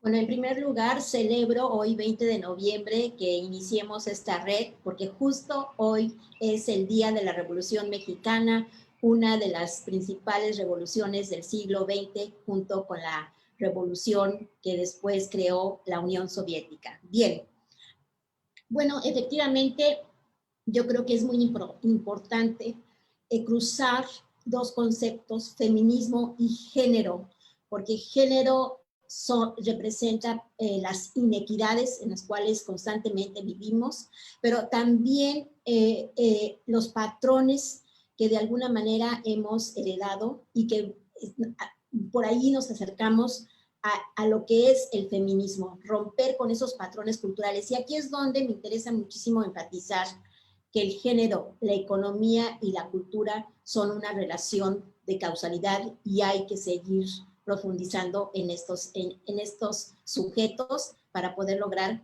un mundo mejor y una economía de la vida. Muchísimas gracias. Muchas gracias, Benjamín, Moira, Lucía, Alicia, a todas las personas que están en la sesión de Zoom y en las redes sociales.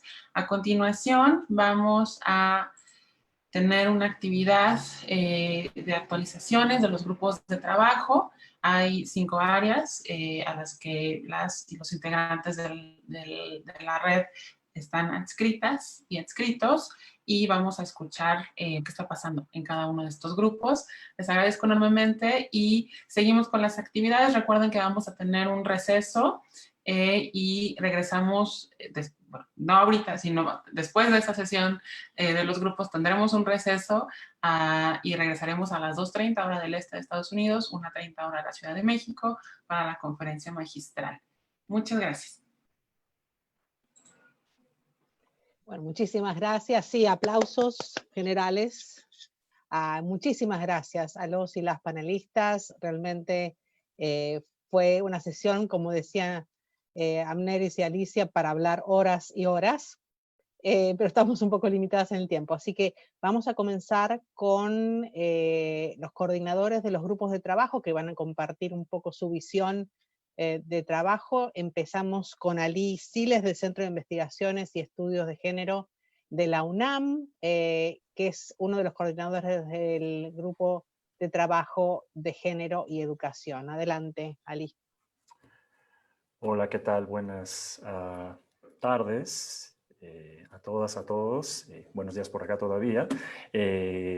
Bueno, primero que cualquier otra cosa me gustaría mencionar, como decía Claudia, yo estoy co-coordinando el grupo Género y Educación junto con Consuelo Dinamarca, que de hecho estaba programada para estar en esta reunión, pero desafortunadamente tiene algunos problemas de salud y por eso quisiera aprovechar para mencionarlo, mandarle un abrazo y esperar que se recupere lo más pronto posible. Y bueno, decir que bueno, hemos estado intentando como vincularnos, quienes estamos adscritos a este grupo de trabajo. Es un grupo muy vasto por la propia temática, digamos, y en ese sentido es muy vasto. Educación y género, o género y educación, bueno, es un área que tiene una amplitud y una serie de oportunidades de trabajo muy importantes. Y sin embargo, bueno, todavía somos un grupo un tanto pequeño en términos más cuantitativos, somos poquitas personas las que estamos ahí. Y bueno, lo que hemos discutido es que lo primero, lo fundamental, es comenzar a comunicarnos entre nosotras, entre nosotros, empezar a compartir nuestras líneas de trabajo, nuestros temas de trabajo, para lo que hemos planteado la posibilidad de reunirnos más adelante como grupo. Si hubiese alguien interesada o interesado en participar, si cree que su perfil, sus temas de interés, sus líneas de investigación, etcétera, caben en este grupo, pues estaremos muy contentos de escuchar y de leer sus participaciones. Básicamente, como decía, eso es lo que estaremos intentando hacer, intercambiar trabajos, ideas, hasta ahora, lo que ya se está haciendo, en lo que cada quien está trabajando, para ver qué tipo de vinculaciones podemos hacer con vistas a que el trabajo del grupo pues, nos ayude a generar una discusión interesante, productos de conocimiento interesantes también, colaboraciones de trabajo interesantes entre las miembros y los miembros del grupo. Así que, pues, si hay alguien, como decía, que nos esté escuchando y que esté interesada o interesado y que crea que su perfil y sus intereses de trabajo cabrían bien en nuestro grupo, bueno, estaremos bienvenidos o estaremos felices de darles la bienvenida y de escuchar sus propuestas, así que por favor que nos contacten, ya se han hecho públicas como los canales de comunicación, así que básicamente eso es lo que tenemos por ahora. Así que bueno, muchas gracias. Muchas gracias, Ali, por la presentación. Ahora le damos la palabra a Verónica Montes de Bryn Mawr College, que va a hablar sobre su grupo Género y Teoría Feminista. Adelante, Verónica. Sí, buenas tardes a todos, a todes. Un gusto estar aquí. Bueno, pues yo soy una de las coordinadoras, somos 4 coordinadores, Ever Osorio Ruiz, Thomas Corners, Cristian de la Rosa y yo, que estamos coordinando este equipo de trabajo. Y bueno, somos 29 personas que estamos adscritas a este equipo de trabajo. Fue el día de hoy el primer encuentro que tuvimos. Entonces, hoy estuvimos 9 personas, pero hemos estado trabajando en el sentido de enviar, ¿no?, esa convocatoria, la invitación para empezar a pensar, ¿no?, en colectivo sobre lo que tenemos, lo que estamos pensando en cuanto a la misión, en cuanto a los objetivos, en cuanto a las actividades, ¿no? Entonces, recibimos comentarios, entonces fuimos armando un pequeño como rompecabezas y dándole un poco de organización a estas ideas, sugerencias, comentarios, inquietudes, deseos, sueños. Entonces, un poquito la misión, obviamente todo esto está en proceso y bueno, estamos pensando, bueno, que esto lo queremos plantear como un grupo, construir colectivamente un grupo de trabajo que nos lleve a profundizar la teoría, la metodología y la epistemología de los estudios de género y de la teoría feminista, cuyas investigaciones colectivas o individuales planteen conocimiento novedoso y reflexivo para pensar las desigualdades de género y sus distintas manifestaciones. También queremos poniendo, por tanto, la agenda de la investigación feminista en el centro de nuestras prácticas, ya que creemos que es a partir de esta perspectiva que se logra producir efectos epistemológicos transformadores. O sea, esto fueron las ideas que fueron surgiendo, ¿no?, y que fueron compartiéndose en el correo electrónico. Entonces fuimos dándole un poco de forma. Objetivos son muchos. Somos ambiciosos y sabemos que en un momento tendremos que ir aterrizando, ¿no? Pero bueno, creo que ese es un buen inicio, ¿no? Incidir en la realidad social a través de la realización de eventos académicos, publicación de investigaciones, ampliar nuestra comprensión de las jerarquías de género como una área central de la lucha para descolonizar la universidad. Crear un espacio en donde los miembros compartan sus trabajos para recibir comentarios, sugerencias y cualquier otro tipo de apoyo que permita no solo avanzar sus proyectos, sino también que les permita una diseminación más amplia de su trabajo. Y utilizar un lenguaje inclusivo que refleja la epistemología feminista, visibilizar las diversidades epistemológicas feministas producidas desde Latinoamérica, no solo en la propia región, pero sobre todo en los Estados Unidos. Generar un espacio de reflexión para la construcción de una teoría feminista y de género que aborde la dificultad de traducir gramáticas de género, ¿no? Y bueno, en las actividades estuvimos también soñando bastante, dando ideas, publicaciones colectivas, nos interesaría, colaboraciones individuales e institucionales, traducciones, por ejemplo, estábamos soñando un poco en ese sentido, buscar grants para financiar traducciones al inglés de trabajos feministas escritos en castellano. Podríamos pensar, por ejemplo, en llamarle Colección de Pensamiento Feminista Latinoamericano, Biblioteca de Saberes Feministas Hemisférico, Cronología del Pensamiento Feminista en las Américas, Diccionario de Intraducibles. Esto fue algo que comentó Moira en cuanto a cómo traducimos este tema o este concepto de género, feminicidio, transvesti, ¿no? También pensábamos que quisiéramos formar que nuestro espacio fuera una plataforma, ¿no?, para activistas académicos en Latinoamérica que ofrezca este espacio para invitar a un diálogo entre los que están haciendo, empujando, produciendo los cambios en los diferentes países de Latinoamérica, ¿no? Tutoría de jóvenes académicas feministas, es decir, apoyo a mujeres adultas jóvenes que se trasladan a estudios feministas. Como se pueden dar cuenta, o sea, son muchas cosas las que tenemos, pero bueno, ir aterrizando, creo que, como lo comenté hace un momento, las ideas, el entusiasmo es ilimitado.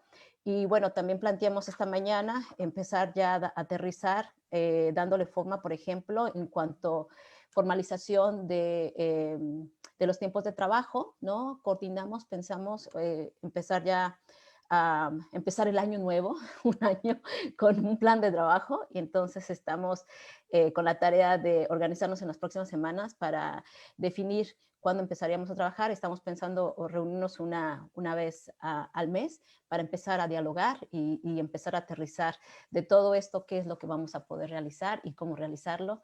Entonces, pues están invitados a los que estén escuchando, si están interesados en este grupo de género y teoría feminista. Y algo con lo que quiero cerrar también es la parte que me parece súper interesante en el sentido de la diversidad que estamos presentes en este grupo de trabajo, colegas de la UAN, en Azcapotzalco, del Colmex, Instituto Mora, acá en Estados Unidos, bueno, de Yale, yo que estoy en Bryn Mawr, Penn University, Universidad de Boston. Entonces hay una amplia diversidad, entonces, en ese sentido, y de diferentes experiencias, entonces creo que, y multidisciplinario. Entonces, pues, ese es el reporte. Gracias.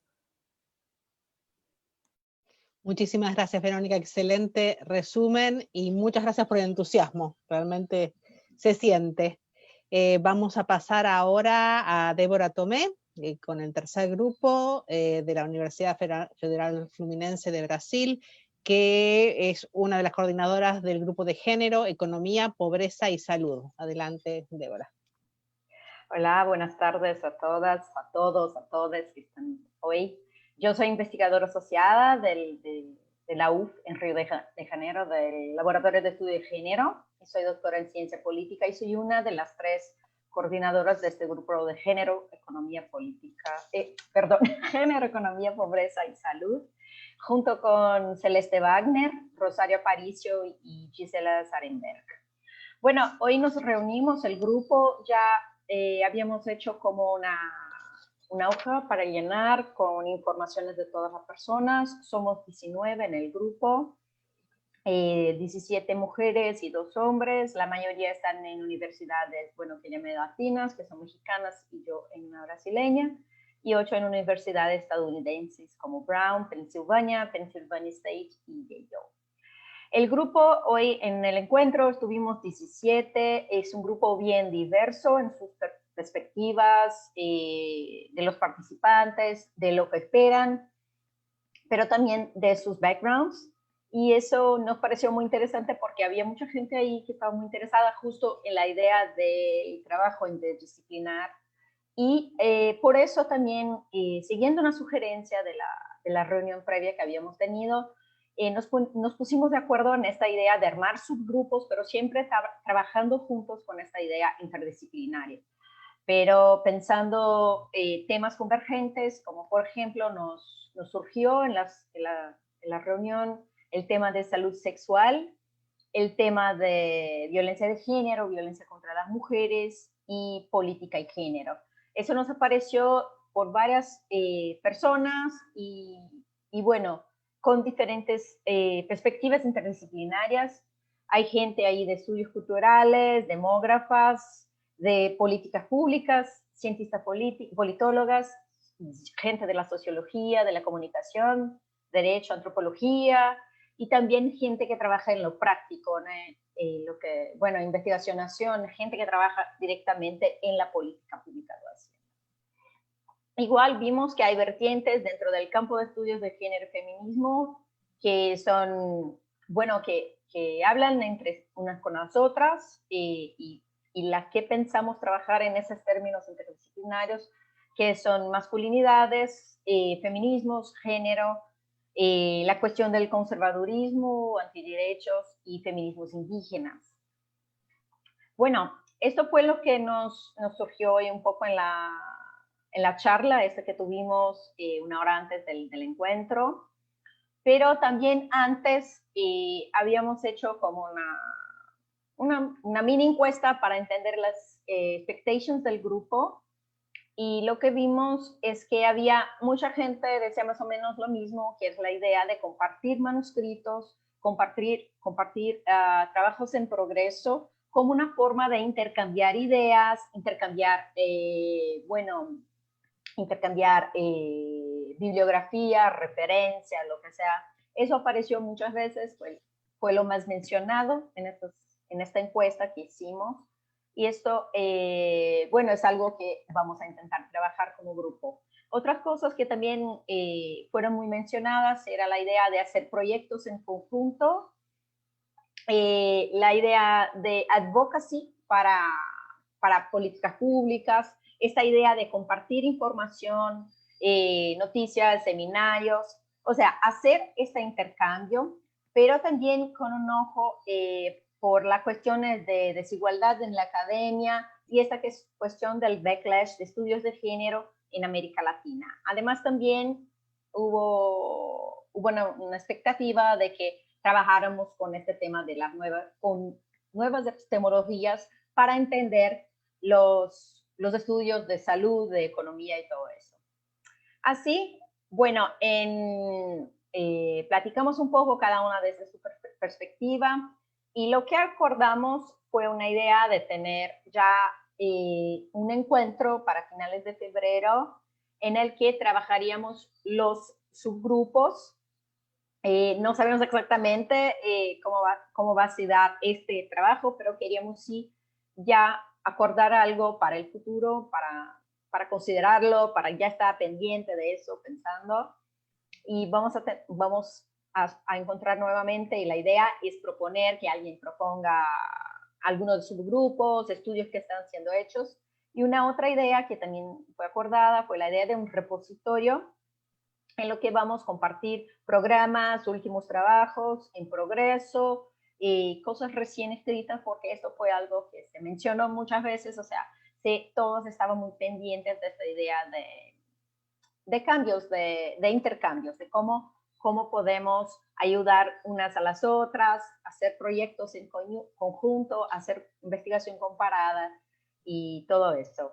Entonces, estamos ya organizándonos para este encuentro, para pensar en el encuentro, cómo va a ser, y también organizándonos para pensar estos subgrupos que van a trabajar juntos, pero también como esta idea de red, que con vasos comunicantes, como dijeran, o sea, la idea de que vamos a comunicarnos unos con los otros. Y estamos todos muy animadas. Bueno, muchísimas gracias, Débora. Sí, también reitero esta idea de que los grupos de trabajo no son silos, sino que vamos a fomentar el diálogo entre grupos y para lograr esta sinergia entre todos. Y ahora vamos a escuchar al cuarto grupo de trabajo, que es el grupo de trabajo de género en las artes y humanidades, co-coordinado por Elena López. Gracias, Claudia. Pues sí, efectivamente soy Elena López, investigadora del Centro de Investigaciones y Estudios de Género de la UNAM, y tengo el enorme placer, estaba un poquito asustada al principio, pero ahora que ya ha empezado a funcionar el Área 4, pues tengo el enorme placer de coordinar un clúster, un área que gira alrededor de 3 temas: género, artes y humanidades. A fecha de hoy está formado por 30 integrantes provenientes de varias universidades del este de los Estados Unidos, de la UNAM en México, de México también de la Ibero y el TEC de Monterrey, y tenemos también una integrante de la Universidad de Buenos Aires en Argentina y un integrante de la Universidad de Costa Rica. Hemos tenido una sesión de trabajo hace como un par de semanas a la que asistió, de hecho, un número bastante considerable de gente, porque es súper complicado cuadrar agendas. Y bueno, ahí lo que intentábamos en principio era poner en común lo que ya sabíamos por adelantado, y son la diversidad gigantesca de temas, enfoques disciplinares, metodologías, paradigmas teóricos que maneja cada uno de los 30 integrantes, ¿no? Entonces, al poner en común toda esta variedad de intereses y todas estas agendas académicas distintas, pues diseñamos una batería de objetivos en los que no me voy a detener ahora muchísimo, sencillamente voy a mencionar uno que nos parece central, que es de tipo operativo.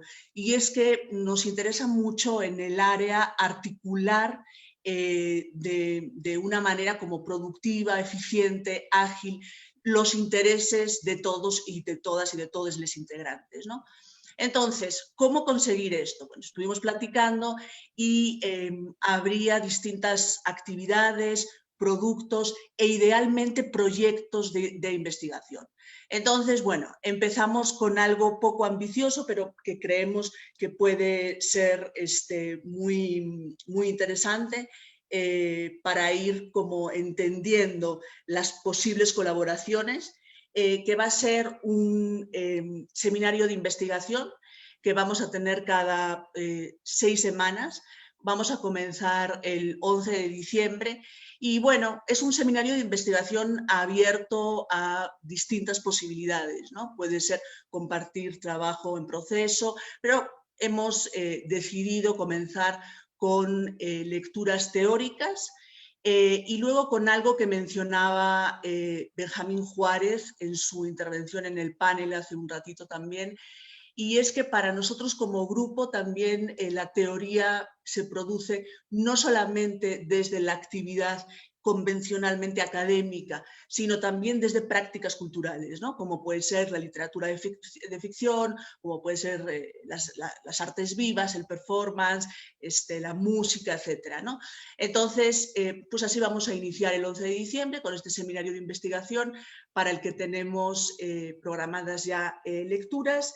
Y me gustaría también mencionar algo importante que se discutió en esta primera sesión que tuvimos ya como área de trabajo, a propuesta de una de las integrantes y que fue muy bien recibida, y es que el área se preste una especial atención al feminismo decolonial. Que en Latinoamérica tiene una producción de conocimiento, también lo decía antes Benjamín, muy potente y que por razones pues, de tipo de circulación geopolítica del conocimiento pues, y de los saberes, pues quizás no se establecen, por retomar la metáfora que parece que está guiando a la red, no se establecen los vasos comunicantes a veces como pertinentes, ¿no? Entonces nos va a interesar mucho centrarnos en el feminismo decolonial. ¿Cómo hacerlo? Algo obvio va a ser leer a pensadoras feministas decoloniales que trabajan desde Latinoamérica, que también hay que decir que han tendido puentes con algunas colegas muy interesantes que trabajan en determinadas instituciones de educación superior en los Estados Unidos. Entonces, lecturas de feminismo decolonial y también, y eso coincide con algo que propuso una de las colegas creo que fue del área de género y teoría feminista, la posibilidad de traducir textos en español que son muy importantes en la región y que, de nuevo, por cuestiones de difusión del conocimiento, no son muy tomados en cuenta a veces o incluso conocidos o leídos en la academia anglosajona. Y nada, y agradecerle mucho al comité ejecutivo el trabajo en todas estas semanas, excelente, y agradecerle también mucho a todas, todos los integrantes de la red el entusiasmo y la motivación. Gracias. Muchísimas gracias, Elena. Sí, mucho por hacer, realmente. Y ahora pasamos al quinto y último grupo de trabajo, que está coordinado por Lucía Sicha, del CIEG también. Este último grupo de trabajo es sobre género, ciencia, tecnología e innovación. Gracias, Lucía. Gracias, Claudia. Sí, bueno, me presento de vuelta también. Soy Lucía Sicha, como decía Claudia, formo parte también del Centro de Investigaciones y Estudios de Género. Tengo el placer y el honor de coordinar el área de género en la ciencia, la tecnología y la innovación, así que gracias. En principio les contamos que somos un grupo de 10 personas. Es un grupo súper interdisciplinar. Provenimos de universidades de Estados Unidos, de Chile y de México. en áreas que tienen que ver con la matemática y las ingenierías, también en sociología, antropología, o sea que es muy interdisciplinar, lo cual nos entusiasma un montón. Detectamos a grandes rasgos 2 líneas de trabajo, pero no por ello paralelas, sino que se intersectan, como vamos a ver después. Una de ellas tiene que ver con la baja representación en las áreas de STEM, que son disciplinas tales como las ingenierías, las matemáticas, la ciencia y la tecnología. Acá hay una perspectiva de género orientada a detectar cuáles son las barreras estructurales que impiden que las mujeres ingresen a estas áreas, y eso va a implicar analizar cómo socializamos desde las infancias, en las matrículas universitarias, hasta la toma de decisiones, ¿no? Los puestos que implican toma de decisiones. Acá también hablamos un poco de los requisitos de masculinización simbólica, también para acceder a cierto tipo de puestos, y cómo eso afecta la experiencia de las mujeres. También hablamos de la conexión que existe entre las desigualdades de género relativa a la esfera académica profesional y las desigualdades económicas, que también interpretamos como generizadas, ¿no? O sea, identificamos como generizadas. Esta sería una primera línea, a grandes rasgos. La segunda línea tiene que ver con una perspectiva de género orientada a ver cómo la cultura androcéntrica impacta sobre los cuerpos. Y acá nos centramos en cuerpo y salud, cuerpo e identidad, cuerpo y reproducción, cuerpo y afectos, cuerpo y sexualidad, cuerpo y división sexual de trabajo, cuerpo y expresión biológica. Entonces, queremos también analizar cómo producimos subjetividades que implican una lectura jerárquica y binaria de los cuerpos. Y en este punto es donde encontramos una intersección súper rica, y quiero decirlo porque en realidad me parece vanguardista, porque no suele haber una conexión entre estas 2 líneas de trabajo que antes describí, porque parecen paralelas, pero la intersección que encontramos es en esta lectura de los cuerpos jerárquica y binaria, y que implica ver cómo la experiencia de las mujeres en áreas masculinizadas afectan su cuerpo.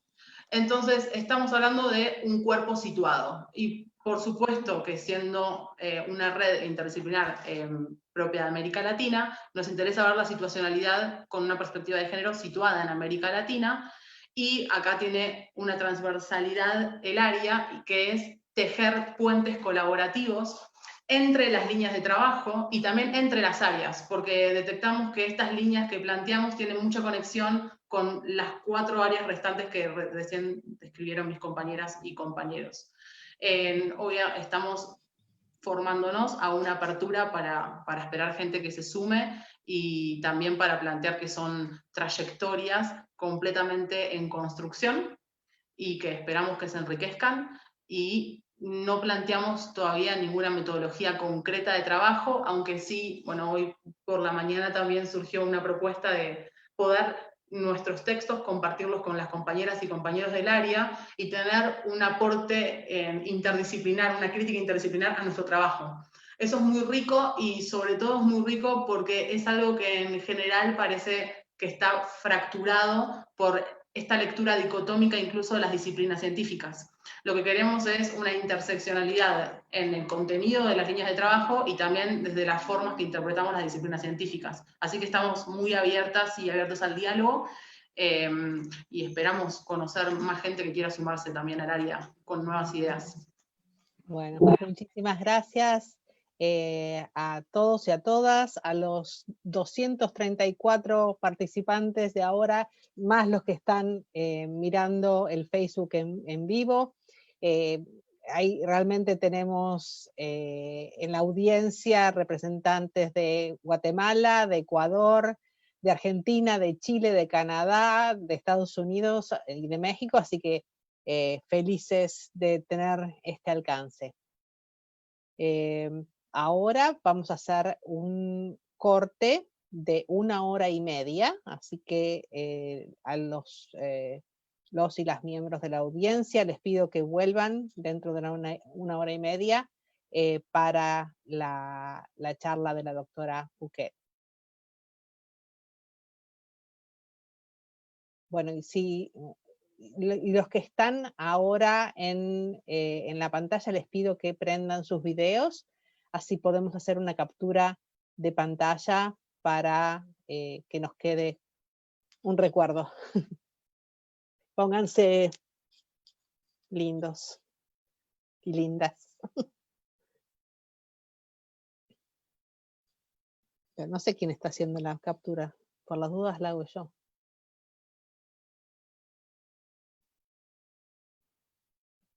Bueno, muchísimas gracias, nos vemos en 1 hora y media, descansen y vengan con energías renovadas.